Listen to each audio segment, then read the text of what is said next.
Versículo que impede cristãos de fazerem dinheiro com propósito em Deus.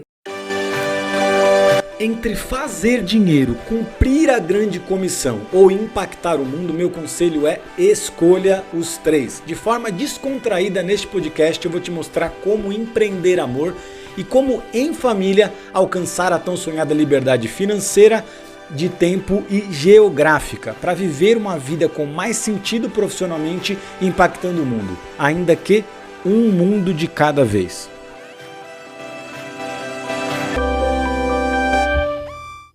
Seja muito bem-vindo ao novo episódio do podcast Empreenda Amor. Aqui nós ajudamos cristãos a viverem um propósito maior na vida profissional, fazendo dinheiro todos os meses de forma íntegra. E a gente gosta de fazer isso da maneira mais simples, informal e Carregado de propósito. Eu sou o Rafa Villarreal. E eu sou a Pri Villarreal. E no episódio de hoje nós vamos falar sobre o versículo que impede cristãos de fazerem dinheiro com propósito em Deus. Que versículo é esse? E você vai entender o que um empresário que comprou uma ilha, um menino com fome na África e um brasileiro estrategista digital tem a ver com você, Então vamos lá, Rafa, que versículo é esse? Acho que está na Bíblia e que impede os cristãos de desejarem fazer dinheiro e viver um propósito em Deus profissionalmente. Existem vários versículos, mas tem um específico que a gente quis falar hoje e a gente vai até contextualizar o porquê, que é 1 Timóteo 6,10. Então vamos ler, né, esse texto? Quer que eu leia? Quero, pega aí. Vamos lá, versículo 10. Pois o amor ao dinheiro é a raiz de todos os males. Algumas pessoas, por cobiçarem o dinheiro, desviaram-se da fé e se atormentaram com muitos sofrimentos. Exatamente. Então, as pessoas elas muitas vezes falam desse versículo, mas elas não leem o anterior e o posterior, né? Então vamos pegar aqui, ó.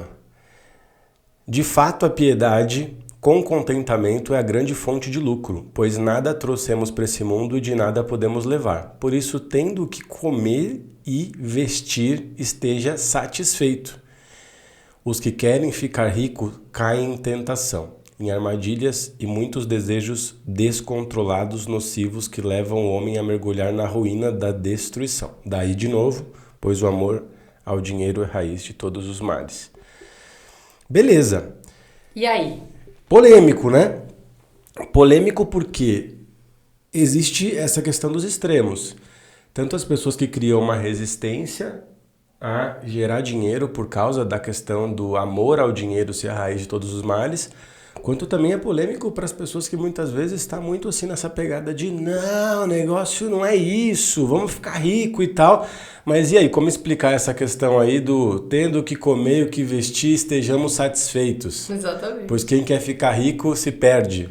Tem o grande risco de se perder, né? Tem o grande risco. Eu acho que é a zona de risco que se entra quando se começa a se ter muito, né? Exatamente. Eu acho que assim, pontos a gente começar a falar é o que nós ensinamos aqui e o que a gente tem ajudado muita gente nos últimos anos a romper é essa dicotomia. A gente sempre fala sobre isso, mas como sempre tem gente nova assistindo, vale a pena reforçar. O que é essa dicotomia? Essa questão que a gente construiu por parte da nossa vida religiosa de enxergar a nossa vida em caixas. Então a minha vida ministerial, a minha vida profissional, a minha vida espiritual, como se nós fôssemos várias coisas, mas na realidade a gente é uma coisa só, é uma única vida. Sim.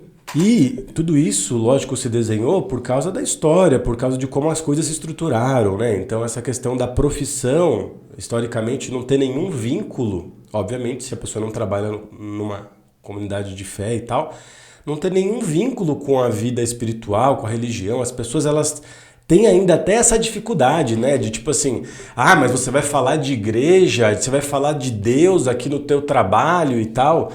Tem até algumas empresas que têm compliance, ou seja, você não pode falar dessas coisas aqui, porque, enfim.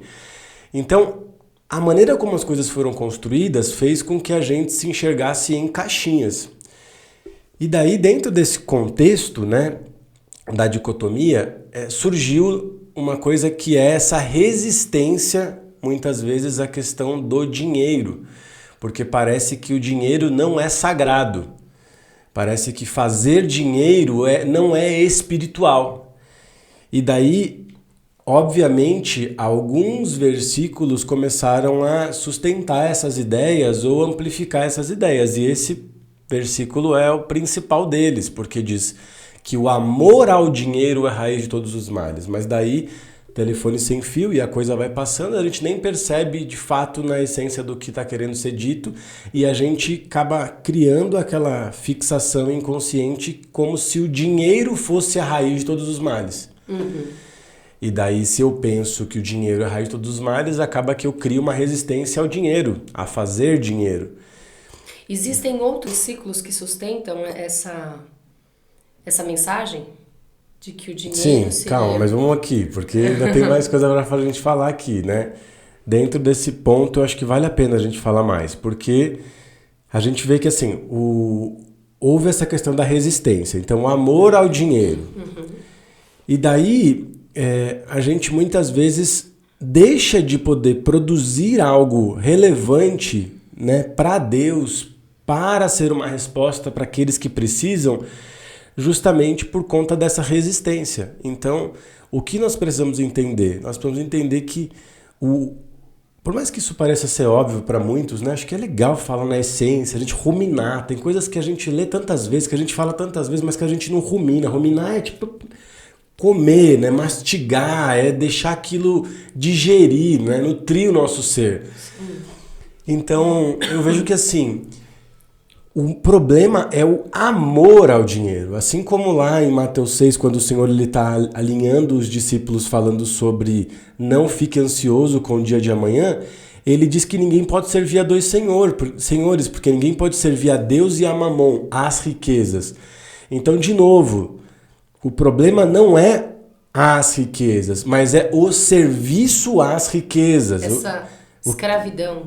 O que é o serviço dentro do conceito cultural da época? Era literalmente esse conceito de servo e serviçal, que era a escravidão. Então você tem um senhor. Quem que é o teu senhor? O nosso senhor é o Senhor Jesus, ele é o nosso Kyrios. O que é Kyrios? Kyrios era a mesma palavra utilizada para aquele que tinha escravos. Eu sei que nos dias atuais, nessa narrativa de minorias, de tal, a gente muitas vezes fala essas coisas, parece algo pesado, mas não é sobre isso, sobre a essência. Então o Senhor é o nosso Kyrios, Ele é o nosso Senhor, nós somos servos dele. Nós somos filhos de Deus e servos de Jesus. Então quando ele fala ninguém pode ter dois senhores, é porque quando você tem um senhor, você obedece àquele senhor. Você é direcionado por aquele senhor, você trabalha, você dá a tua vida para aquilo. Sim. Então, quando ele diz ninguém pode servir aos dois senhores, a riqueza ou ao próprio senhor, é porque quem tem o dinheiro como seu senhor está obedecendo o dinheiro, está trabalhando só pelo dinheiro, está servindo e sendo escravo do dinheiro. Mas o ponto aí não é o dinheiro, porque o que é dinheiro, gente? Dinheiro é papel, antigamente, hoje é dígito. Dinheiro é um canal. Então, a questão não é o meio, a questão é literalmente como você trata isso. Se isso é a tua motivação, se isso é a tua origem, o teu destino. Agora, se isso é um meio para viabilizar o destino em Deus e a origem em Deus, cara, ok, daí o que vai acontecer? O dinheiro, né, será o nosso Kyrios. O dinheiro vai ser o nosso escravo no contexto de nos servir. O dinheiro vai servir as coisas de Deus. Ou você acha Nós seremos o Kyrios do dinheiro. Isso, exatamente. Ele irá nos servir. Ele irá nos servir, exatamente. Porque você acha que nas coisas de Deus, tudo que ele fazia, não tinha dinheiro envolvido? Claro que tinha, né? Ele tinha até tesoureiro. Então quem que tem um tesoureiro hoje? Quem tem muito recurso para gerir, concorda? Sim. Quem tem uma administração. Então esse é o primeiro ponto para a gente falar, né? Realmente muitos cristãos eles têm dificuldade de entender essa questão da prosperidade financeira de maneira alinhada, porque a gente entende errado aqui. Mas daí também tem um outro extremo, que é essa questão do desprendimento que a nossa vida com Cristo nos dá. Então quando Paulo fala tudo posso naquele que me fortalece, as pessoas elas falam muito sobre isso no contexto de eu tudo posso, eu posso tudo. Para mim. E essa questão do superpoder, né? Mas a gente não fala muito dessa outra perspectiva de sei viver, né, na fartura e sei viver muitas vezes na escassez, sei viver quando tem muito, quando tem pouco, porque eu tudo posso em Deus. Então o que Paulo está falando? Ele está falando um pouco aqui do que ele está ensinando aqui em Timóteo, né? Ele diz assim, né? Se você vai ter o que comer, o que vestir, cara, esteja satisfeito. Então isso não é uma acomodação. Isso é um estado de consciência que você não está preso pelas coisas. Como se fosse exatamente, é um desprendimento. Desprendimento, nada me prende. Como seres espirituais que somos, um desprendimento do que é desse mundo. Exatamente. Posso ter, posso usufruir, posso conquistar. Tudo posso ter abundância. Mas meu coração não tá nisso, porque se em algum momento o Senhor me pedir para largar tudo isso e seguir outro rumo, exatamente. eu não tô limitado, preso, enraizado naquilo. É de novo o jovem rico. Eu acho que essa é a questão. Essa é a questão. Porque às vezes a gente só se apoia no sentimento do tipo, eu tenho muito, com muito eu alcanço mais pessoas, tá? Eu quero saber se de fato o Senhor pedir para largar tudo. Nós estamos aptos a... porque daí a gente vai se apegar a essa narrativa e também não vai estar desprendido para fazer o que tem que. Vamos falar aqui do nosso caso aqui. Sim. A gente estava numa multinacional, ganhando bem, eu e a Pri, novos, e o senhor falou pra gente ir pra largar tudo. A gente não tinha dinheiro no banco sobrando, assim, nada. Mas o senhor falou e a gente falou, vamos embora. A gente nem sabia, a gente foi pra África sem saber onde a gente ia morar, onde a gente... não sabia nada. Daí depois a gente ficou lá 4 anos, tinha uma certa estrutura, não era nada surreal, mas a gente estava lá com uma casa, numa base, a gente estava com a escola funcionando, as coisas rodando, e daí a gente vem aqui para o Brasil, quando a gente teve o Israel, o Senhor falou para a gente, Brasil. Daí a gente chega lá, faz a ultimatum e, gente, Deus falou, direcionou, é Brasil.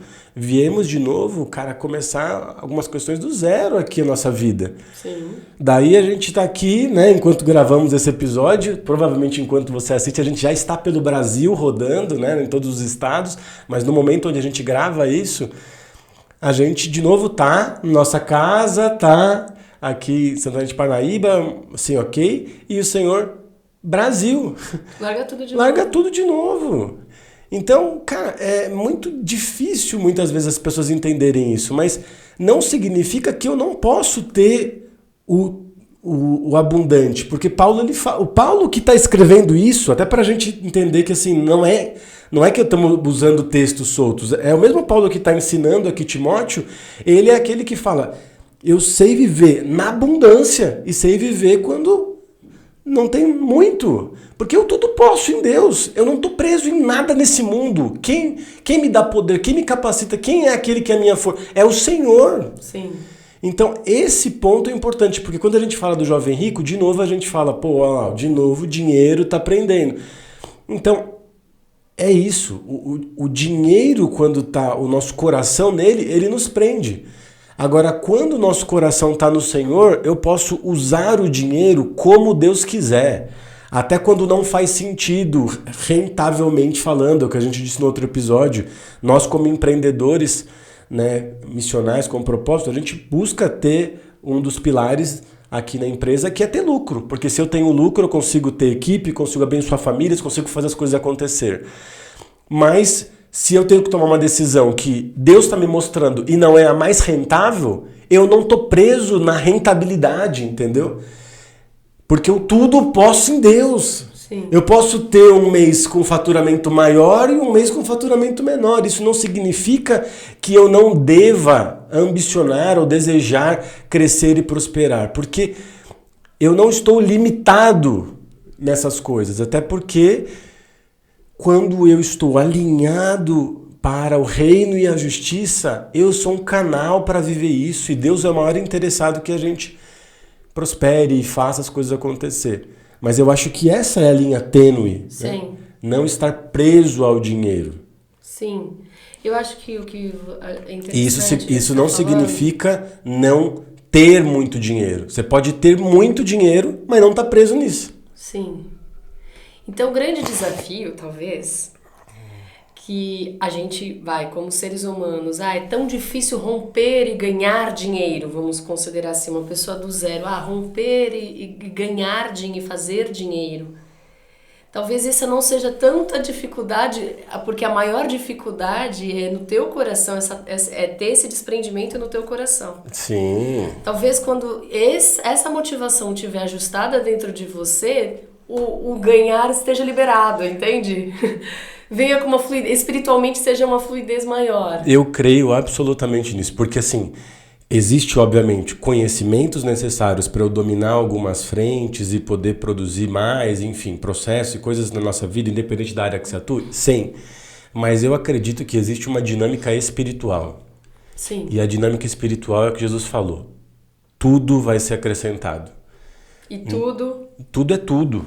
Então eu creio que assim, quando a gente, né, tá livre, disponível e é um canal e a gente é maduro acerca dessas coisas, eu não crio mais condições na minha caminhada com Deus de, se eu tiver isso eu faço aquilo, se eu tiver, porque daí o dinheiro tá me prendendo de novo. Quando eu tiver, não, o Senhor tá falando, eu vou, as coisas vão acontecer. Daí você vai conseguir ser, cara, assim, um vácuo de recursos. Um catalisador. Um catalisador. Aonde você for, as coisas vão acontecer, cara.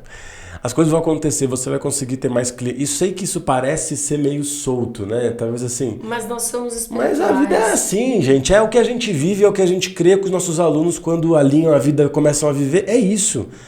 E sabe o que é legal do que você leu aqui, né? Fala que o amor ao dinheiro é a raiz de todos os males e algumas pessoas, por cobiçarem o dinheiro, desviaram-se da fé.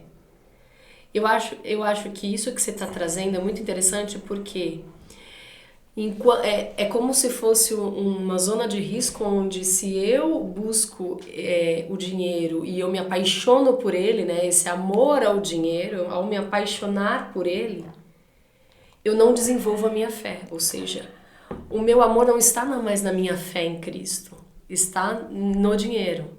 Sim. Então, eu acho que é um pouquinho do que você está falando.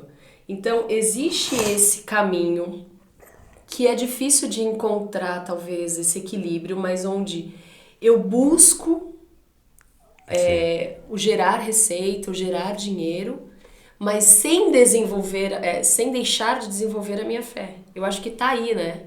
A prioridade das pessoas. Mas daí ainda... A intensidade das pessoas. Eu acho que ainda, nesse contexto, fica um pouco dicotômico. Tipo, fazer isso desenvolvendo a minha fé. Não.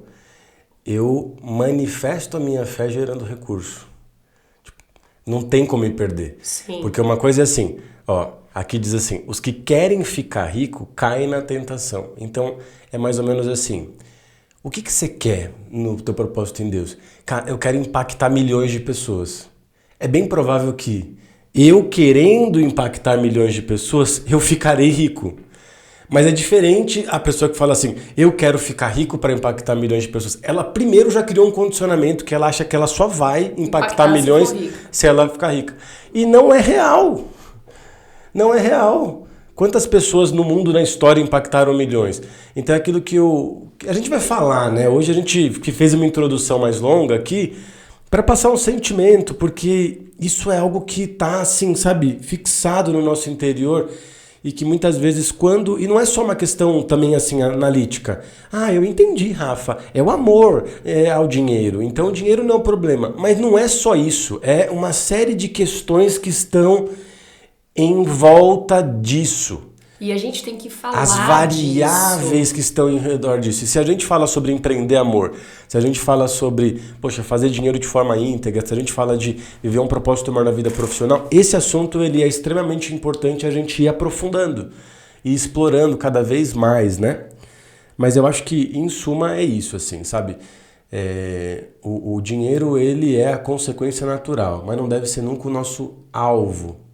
Então, aquela frase que a gente sempre diz, né? Que a Dani Bocagini uma vez diz, eu nunca mais esqueci, que o dinheiro nunca pode ser a minha principal motivação e nem a minha limitação para a realização do que Deus ele tem pra gente. Ele é a consequência. Então, por que as pessoas elas caem? Porque elas buscam ficar ricas. Você não tem que buscar ficar rico. Você tem que buscar fazer dinheiro. Você tem que buscar alcançar o máximo daquilo que Deus está te mostrando. Impactar o máximo de pessoas, ser uma resposta para o máximo, porque quanto mais você servir, mais você ajudar, mais relevante você vai ser, mais dinheiro você vai ter. Você acha que o ministério de Jesus faltava alguma coisa? Não faltava, porque ele servia o máximo, ele fazia o máximo. Então o recurso ele vem, meu. E ele vem de todos os jeitos, nem que tenha que vir da boca do peixe, entendeu? É isso aí. E você vai naturalmente prosperar financeiramente. Mas você tinha falado, né? Tem outros versículos que sustentam isso? Sim. Tem vários outros versículos que sustentam que a gente acabou falando aqui em paralelo. Então, quando a gente fala sobre essa questão do dinheiro, quais são os outros versículos que sustentam? Então tem, por exemplo, essa questão do jovem rico. As pessoas elas acham que ele não seguiu Jesus porque ele era rico. Não. A palavra fala que depois que Jesus falou, falta só uma coisa, vende tudo, dá aos pobres e me segue. A palavra diz que o coração dele se entristeceu porque ele tinha muitos bens. De novo, o coração dele estava onde? Amor. Nos bens. E o que Jesus falou para os discípulos em Mateus 6? Aonde está o teu coração, é aí que está o teu tesouro. Então, o teu coração tem que estar nas coisas do Senhor. Então, quando o teu coração está nas vidas, está na causa, está no propósito, esse é o teu tesouro. As vidas são os teus tesouros. O teu propósito em Deus é o teu tesouro. Realizar o que Deus está te dando é o teu tesouro. E daí, o resto vai ser consequência, porque é uma coisa facilmente constatável. Quantas vezes hoje a gente vê uma entrevista de um grande líder ou um grande homem bem-sucedido que perdeu tudo e conseguiu tudo do zero de novo? Porque a riqueza, a maneira de gerar recursos, quando você aprende a prosperar financeiramente, isso está na tua mentalidade. Você esticou. A mente que se expande não volta ao mesmo lugar. Então, se o jovem rico ele não tivesse preso nos bens e ele fizesse o quê? E ele largasse tudo e seguisse Jesus, ele não seria pobre. Porque pobre é um estado, cara, assim, é um estado, né, de mentalidade e consciência. Óbvio que é uma condição real que a gente vive, mas o fruto dessa condição é o estado que a gente muitas vezes enxerga, a nossa vida, nosso recurso, como a gente pode gerar. Então, esse é um versículo. Tem vários outros versículos que também falam sobre isso, né? Mas o mais importante, assim, de onde surgiram essas crenças? A gente não consegue saber exatamente na história quando surgiu, mas com certeza quando a gente começa a ter essa questão da dicotomia, do sagrado, do secular, do santo, quando há essa separação e o extremismo. Então a gente tem que fugir dos extremismos para a gente poder entender o que Deus tem pra gente. Tá, legal, Rafa. Então agora falando sobre os extremos, você sempre menciona na sua história que você já teve essa linha capitalista selvagem e o outro lado franciscano da vida. Você acredita que existe esse equilíbrio e como encontrá-lo? Com certeza, existe esse equilíbrio.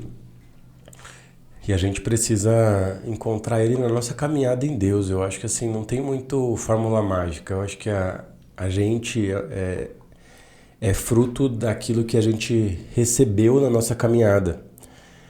Nossa influência familiar, o que você aprendeu com seus pais, com seus irmãos, o que você aprendeu com seus parentes, amigos, com a tua... Então, é aquilo que eu brinco. Uma criança hoje que está nascendo na Coreia, né, dentro de um contexto mais comunista, mais rígido, em algumas questões culturais, e uma criança que está nascendo nos Estados Unidos, que é lá o berço do capitalismo, elas podem ser cristãs, elas podem ler a mesma Bíblia, mas elas vão ter uma maneira de lidar e enxergar o dinheiro, a vida de uma maneira totalmente diferente. Por causa da Bíblia? Não, por causa da influência que elas tiveram culturalmente durante toda uma caminhada. Então, todo mundo que está assistindo tem uma realidade, né? Sim. Então, tem gente que já nasceu numa realidade mais estruturada, um contexto educacional mais maduro, tem gente que nasceu numa situação mais escassa. Então, cada um vai ter uma história. Agora, o mais importante para a gente entender esse equilíbrio é a gente começar a se apegar a uma realidade do reino. Então, o fato de você estar assistindo esse podcast talvez seja um ponto que vai contribuir para esse equilíbrio. Porque uma das coisas mais importantes é a gente aprender com os outros. Então, o próprio modelo, né, que os judeus seguiam e que Jesus fez com os discípulos, onde você tem o rabi, o talmidim, ou seja, você tem o mestre e a pessoa que de alguma forma está aprendendo com aquele mestre, isso faz com que a gente encurte caminho. Os orientais, eles têm essa facilidade de se reestruturar, de viver algo mais rápido, porque eles aprendem muito mais com os outros. Então a gente vê lá, quando teve a guerra, a bomba, Hiroshima, os caras se reinventaram, já são número 1 em muitas coisas que a gente em 500 anos não somos, porque aprende muito rápido. Então eu acho que assim, por mais que essas coisas pareçam estar desconectadas, elas estão totalmente ligadas, porque quando você fala sobre essa questão do dinheiro e dos extremos, cada um vem de um berço. Então o que você precisa? Você precisa estar aberto a conhecer, né? A palavra diz que é na multidão de conselhos que há sabedoria, e daí você tem como a base o reino, a justiça, o Senhor. Então, como lidar com isso? É você tendo, né, essas informações que a gente está passando e você buscar novas referências a respeito desse tema, é você se avaliar. Como é que está sendo a sua vida? Como é que você está lidando com o dinheiro? Como é que você está enxergando as coisas? Você vai naturalmente ficar presente para esse ponto. O dinheiro está sendo a minha limitação? Se está sendo a minha limitação, é bem provável que eu estou no extremo do franciscano. Ou seja, eu tenho alguma resistência ao dinheiro, porque se está sendo minha limitação é porque eu não estou tendo facilidade de lidar com o dinheiro, de gerir o dinheiro, de fazer dinheiro.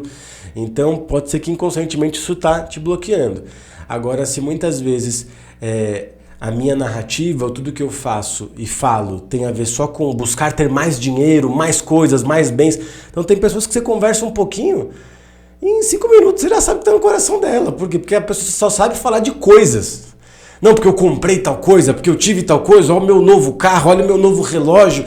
Então a pessoa ela só está, né, presa no dinheiro. Então se isso está acontecendo com você, é bem provável que você está no outro extremo do capitalismo selvagem. Então, você não tem que ficar preso em coisas, tem que focar em pessoas. Então, quando você avalia a sua vida e começa a ver qual está sendo a minha motivação ou a minha limitação, eu consigo saber em qual extremo eu estou e eu vou sempre alinhando isso em Deus, para que eu possa fluir sem limite e motivação no Senhor, no dinheiro, mas no Senhor para a realização de tudo. E daí a gente vai conseguir ter essa liberdade para desfrutar do dinheiro, porque isso é um ponto também importante que a gente podia em algum momento falar. Eu lembro de uma vez quando a gente voltou, cara, bem assim, de uma situação bem escassa assim na África. Eu ia te perguntar algum episódio que você enxerga desse rompimento. Episódio assim, uma história da nossa vida, algo que você viveu específico. Com relação a romper no dinheiro. Romper esses extremos e encontrar esse equilíbrio. Sim, acho que eu já falei num outro episódio sobre aquela questão do Morumbala, quando eu fui, foi muito forte para mim. Estar em Alphaville, depois... Estar em Morumbala e depois em Alphaville. Isso, e daí lembrar da casa do Faz Bem lá e tal, e eram situações muito extremas, aquilo mexeu comigo, porque eu falei, cara... Eu não estou entendendo como lidar com isso. Aquilo mexeu comigo de um jeito que eu falei, que isso? Um outro ponto foi quando, né, o Isra nasceu e a gente, enfim, precisava de recurso, né, para ter a questão do parto, o nascimento e tal. E naquele momento, tipo assim, eu não tinha o recurso. Então aquilo mexeu comigo, entendeu? Eu falei assim, Senhor, não é justo. Não é justo, eu trabalho para o teu reino, né? Eu preciso... Eu não aceito essa escassez, não aceito essa limitação. Então esse é um outro ponto. O outro é uma questão da nossa equipe, que a gente foi falar, né, conversar e tal. A pessoa, ela disse pra mim, claramente eu lembro que ela estava indo para uma fila, acho que do SUS, assim, 6 horas da manhã, para poder fazer um agendamento médico e tal. E aquilo, de novo, me marcou, sabe, assim, porque eu falei, cara, eu não posso hoje pagar, né, um convênio para as pessoas que estão trabalhando comigo, que estão aqui E elas estão passando por isso, e aquilo mexeu comigo. Então são algumas questões, acho que a pergunta que a gente fez ontem, sabe assim, como lidar com isso? Vão ter situações como essa na tua vida. Você vai passar, não tem jeito. Para ser confrontado. Para ser confrontado, porque Deus usa tudo. Lá em 2015, quando eu entendi o reino nessa perspectiva que a gente fala hoje de empreender, né, de impactar o mundo, ser uma resposta. Eu lembro que nessa época eu estava trabalhando numa multinacional americana e, tipo, duas situações assim aconteceram e que tem tudo a ver com isso. Por quê? Eu lembro que eu estava frustrado de trabalhar ali, sabendo que eu tinha uma capacidade descomunal de poder ser uma resposta, né, na vida de outras pessoas, e eu estava trabalhando só para pagar boleto, dinheiro e tal. E eu lembro que naquela semana, o dono daquela empresa, que é um dos bilionários da Forbes, saiu lá numa capa de revista, não lembro se era Forbes, qual revista que era, mas que ele tinha comprado uma ilha. E aquilo foi muito forte porque era exatamente naquela semana que eu estava recebendo assim, esse entendimento didático daquilo que eu falo da pirâmide, do Egito, né? Eu tenho uma aula que eu falo sobre essa questão, né, do processo de transição, e eu dou esse exemplo do Egito, que o Egito é um sistema corporativo piramidal que muitas vezes te limita, e ele funciona. E por isso que ele existe até hoje. As empresas, as ONGs, muitas estruturas começam ainda nesse modelo piramidal, que é pessoal na base, até igrejas muitas vezes, na base querendo subir. Então você está aqui embaixo por segurança, só que lá no Egito a segurança era para se manter vivo, porque se eles não carregassem os tijolos, eles eram açoitados até a morte. Aqui, nos dias de hoje, se eu não trabalho, quem paga minhas contas? Então essa é a minha segurança. Depois que eu já tenho segurança, eles me pegam no poder, que é eu gerir pessoas, eu mandar em pessoas. Então a única maneira de eu sair da escravidão era sendo um servo que escraviza outros. Então, nos dias de hoje, o único jeito de eu aumentar o meu poder é sendo diretor, é mandando em mais gente. Não tem nada de errado nisso, mas qualquer semelhança é pura coincidência. E depois o jeito que eu de fato saio da escravidão ali é estar perto de Faraó, ser reconhecido por Faraó. Não há uma ascensão social definida, porque eles eram escravos, mas hoje olha como é que é. A gente também diz que a nossa liberdade financeira está quando eu subo aqui, né, no topo da pirâmide. Sou um CEO, CFO, sou empresário. E eu sou reconhecido pelos outros. Então, bem naquela semana que eu estava entendendo esse lance da pirâmide, ou seja, nós que temos uma promessa, que somos mais fortes, que temos uma palavra, nós estávamos presos construindo uma pirâmide para Faraó. Olha que louco. Daí naquela semana eu vejo que o Faraó comprou a ilha. O dono da empresa que eu trabalhava, o Faraó, comprou uma ilha. E daí eu lembro que eu estava na hora do almoço com uma amiga minha chamada Gi Mesquita, e a Gi, a gente estava batendo um papo, e eu falei, Gi, não dá, porque eu preciso viver o que Deus está me mostrando e tal. E eu lembro que a Gi, com o coração super puro, ela falou assim, Rafa, mas você aqui também pode gerar impacto. Daqui a alguns anos você pode virar um vice-presidente de vendas, daqui a alguns anos você pode virar um VP e tal. E eu virei para a Gi e falei, Gi, deixa eu tentar te explicar o que eu estou enxergando. É como se eu enxergasse uma criança do outro lado da rua com fome, magrinha. Era essa a minha imagem mesmo. Eu vi aquilo, eu tive essa experiência. E eu tivesse pão para dar para ela comer e eu dissesse para ela assim, olha, espera, porque daqui 10 anos eu vou virar vice-presidente e eu vou poder te dar muitas coisas. E eu não dou o pão, entendeu, que está na minha mão. Então é óbvio que é um exemplo extremo, mas foi uma experiência. Uhum. Que me mexeu. Então, quando a gente fala sobre isso, obviamente essa questão de ter me deparado com aquela notícia lá do bilionário ter comprado uma ilha, mexeu comigo, me incomodou. Mas é importante dizer também uma coisa, que assim, o dinheiro não é um problema, né? Então nós temos que ter um limite de dinheiro? Então como é que é esse ponto? Eu tenho que impor um limite. Até aqui eu posso, depois daqui eu não posso. Então não é essa a questão, né?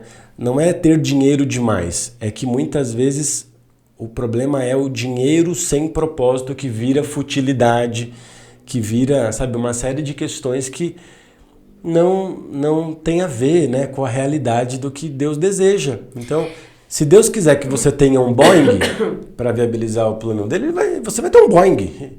Se você tiver que ter uma bicicleta, você vai ter uma bicicleta. Então, esse não é o ponto. Mas eu acredito que não é sobre um novo modelo econômico, né? A gente sempre fala disso, de também socialista, capitalista. Não é isso. É sobre a gente ter uma mentalidade mais distributiva. É enxergar que nós, com essa mentalidade de reino, precisamos sim desejar, né, ser transbordo, não ser represa, mas ter essa mentalidade intencional de ser distributivo, generoso. Muito bom. E esse ponto também não pode ser uma imposição. É sobre a gente abrir a mentalidade das pessoas para essa mentalidade mais distributiva e o coração delas cada vez ser mais desprendido. Então, quanto mais eu ganho, mais desprendido eu sou, mais impacto eu gero. E daí a coisa flui. Porque se a gente for nessa linha aí, o que vai acontecer é que a gente vai olhar a parábola dos talentos e vai falar que Jesus estava errado. Que foi injusto. Foi injusto. Me dá um outro exemplo. Você trouxe o exemplo do cara da ilha. Traz um exemplo no outro extremo agora, assim. De episódios que eu sei que você sempre menciona, de pessoas que viviam um propósito, mas estavam limitados nessa outro extremo. Você trouxe o extremo do cara que só vivia por dinheiro. Sim. Na África a gente conheceu vários projetos incríveis, né? Projetos de missões, pessoas que a gente via que passava por dificuldade porque não tinha recursos. É muito comum. Muito comum. E daí a gente vê que a falta de recurso tem a ver, lógico, com a situação do país e tal. Tem, gente, mas assim, sendo sincero, eu acredito que essa questão de produzir e fazer dinheiro tem mais a ver com a tua mentalidade do que com o fator externo. As coisas têm uma... Então a gente via muito isso acontecer. Mas acho que no meu caso, um romper de novo foi também uma pessoa que trabalhava com a gente, que eu estava naquela semana... Eu sempre conto quando eu falo do digital. Porque a gente começou a usar o digital, começou a gerar sustentabilidade nas coisas que a gente fazia. Eu entrei numa mentoria de uns grandes players hoje do mercado digital e eu estava lá em Brasília, sentado numa mesa de jantar pós-evento ali, pós-treinamento, e naquela mesa tinha pessoas que faturavam muito, né? O pessoal fala que faixa preta, né? A pessoa que fatura mais de 2 milhões por ano, todas essas coisas, né? E eu lembro que naquela semana eu vi uma pessoa muito bem sucedida, que ela estava naquela mesa abrindo o coração dela comigo porque estava com burnout, estava meio que frustrada, ou seja, a pessoa tinha dinheiro, mas estava sem propósito. E daí naquela semana eu sentei com esse meu amigo e quando a gente sentou, ele falou: Rafa, eu sou muito feliz de estar vivendo isso em Deus, estar vivendo as coisas que Ele me mostra e tal. Mas hoje, cara, assim, se eu preciso comprar coisas básicas de higiene pessoal... E ele deu exemplo, ele falou umas 3 coisas ali que me tocou, sabe assim? Tipo, tava limitado. Não poder escolher, sabe, a qualidade de um sabonete, não poder escolher, sabe, um shampoo. Coisas que são básicas. Nossa. E aquilo me marcou, porque eu falei, cara, de um lado tem um cara com dinheiro sem propósito, do outro lado tem o cara que é uma bomba no reino, com propósito, mas sem dinheiro. E daí, de novo, eu falei, não é justo, não é isso que o Senhor tem. E aí foi um romper nesse outro extremo, e foi muito bênção. Inclusive, Uau. Esse amigo hoje, graças a Deus, está prosperando, fazendo dinheiro, e as coisas estão acontecendo, e eu fico feliz por isso. Graças a Deus. Foi poderoso esse episódio, hein? Falando de coisas bem profundas. Sim, foi. Traz uma mensagem final, Rá, sobre... Acho que tudo isso que a gente falou, assim, falamos sobre versículos e esses extremos e essa mentalidade. Acho que a mensagem sobre sermos cidadãos do céu que articula as coisas da terra, né? Sim. E não cidadãos da terra que dependem das ferramentas e do dinheiro da terra. Sim, então antes de eu falar essa mensagem final, eu quero falar o seguinte. Se você não está inscrito no canal, se inscreve. A gente esquece de fazer essas coisas aí, meio youtuber da vida. Mas se inscreve para receber mais conteúdo, dá um like para ajudar a gente a alcançar. Deixa nos comentários aqui algo que você está achando, até conteúdos. E compartilha isso com pessoas que precisam ouvir. Acho que é importante você compartilhar para que mais pessoas tenham acesso a esse conteúdo, tá? E daí, para encerrar, eu quero falar isso, assim, sabe? Se você tá aqui, existe um porquê. Eu sempre falo isso, eu não acredito que é um acaso. Então, talvez você está passando por situações na tua vida de escassez. Isso talvez seja fruto de decisões que você tomou na tua vida, frutos de coisas que você recebeu na tua educação, na tua formação, com os teus pais, na sua igreja, mas de alguma forma o Senhor ele quer que você rompa. Então, seja você o empresário que estava querendo só dinheiro ou fazer as coisas sem propósito, ou você que de alguma forma já tinha Deus, já tem aí a fé, mas está vivendo essa situação limitada. Eu quero que você entenda que Deus ele tem um grande propósito e Ele quer te usar para isso. E o dinheiro só vai amplificar quem você é. Você não vai se perder se o teu coração estiver no Senhor. E Deus está precisando. Ele está olhando na terra e está falando: quem eu enviarei? Quem vai por mim? Quem vai ser mais relevante? Quem vai gerar maior impacto? E Deus ele está, né, te chamando para viver essa realidade. Então que você diga: eis-me aqui. Conta comigo! E eu creio que muitas coisas vão acontecer e o Senhor vai romper na tua vida também. É isso? É isso. Fechou? Então é isso, gente. Nos vemos na próxima semana no novo episódio do podcast Empreenda Amor. O nosso conselho é viva, viva por propósitos maiores! Aê! Até mais!